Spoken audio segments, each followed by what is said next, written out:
Dahil nga malaway na daw mga guys ang bike niya, wala na ugas-ugasan, tapos madamo kiki ang iya sulod, ang ginawa ni Maninoy ninyo, ay, wish come true wish come true. Pinatinaw ko ito mga guys para naman malilipay siya kahit sandaling seconds lang ba.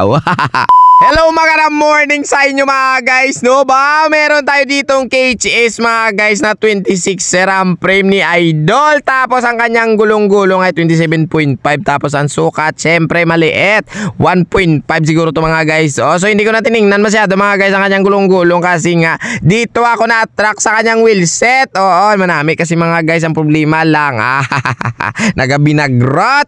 So ang bali Idol para sa akin mga guys, no, ang bike niya daw ay lilimpyuhan natin ang dapat limpyuhan, kaya yung ginawa ko ay baklas todo para naman makita ninyo ang mga unod-unod jacket.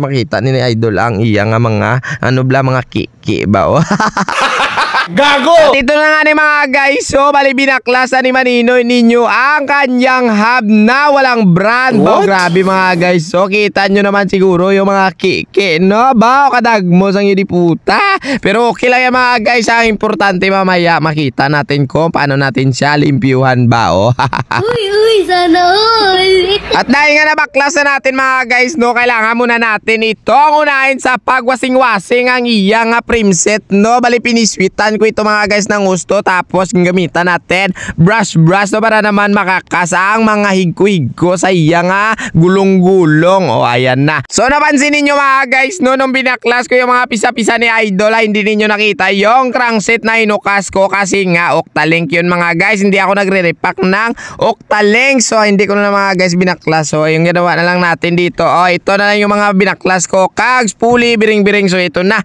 matapos natin mga guys kuskusan ng gusto, ipapakita ko sa inyo ang sabawya. Do Milo, ayun di puta. Wow! At para maplastar na rin natin mga guys mamaya yung kakabitan natin ng bearing, siyempre piniswitan ni Maninoy ninyo nangangin-angin. Tapos dito na rin, no, nagbabanlaw na rin tayo na kanyang mga biring-biring. Wow! Grabe mga guys, yung excited ko dito kasi nga napadali yung pagkatapos ko sa pag-ubra. Kay man ay gwapo taya. Ay di puta. Gago! So para mag-smooth mga guys yung biring-biring ni Idol, no, lalagyan na natin ito ng pampadanlog na blow. At syempre mga guys, tinakod na rin natin ang mga pulse niya. Pero mga guys, yung tinakod ko sa may pulse niya na pampadanlog ay kulay puti. Oo, puti yung ginagamit ko dyan mga guys, no, para hindi masyadong bungol. Sa mga bungol, pasensya ka mo ay amuni ako yung mag-ubra mo. Ay, animal.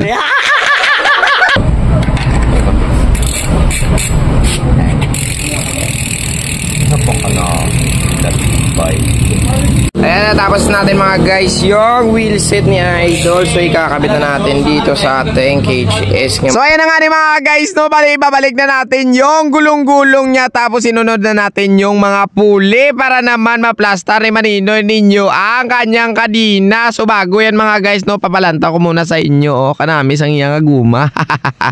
Gamay-gamay clearance, babisan gamay ang iyarida. Yambot na lang gida. So hanggang dito na lang tayo mga guys. Tatakot na lang natin yung chin niya. Tapos na yan, lagyan na papadanlog. Tapos kambya-kambya. So maraming salamat mga guys sa panood sa aking video. Sana na-enjoy kayo at may nakita kayong bagong inubra ko. Bagogid man sa yun di puta.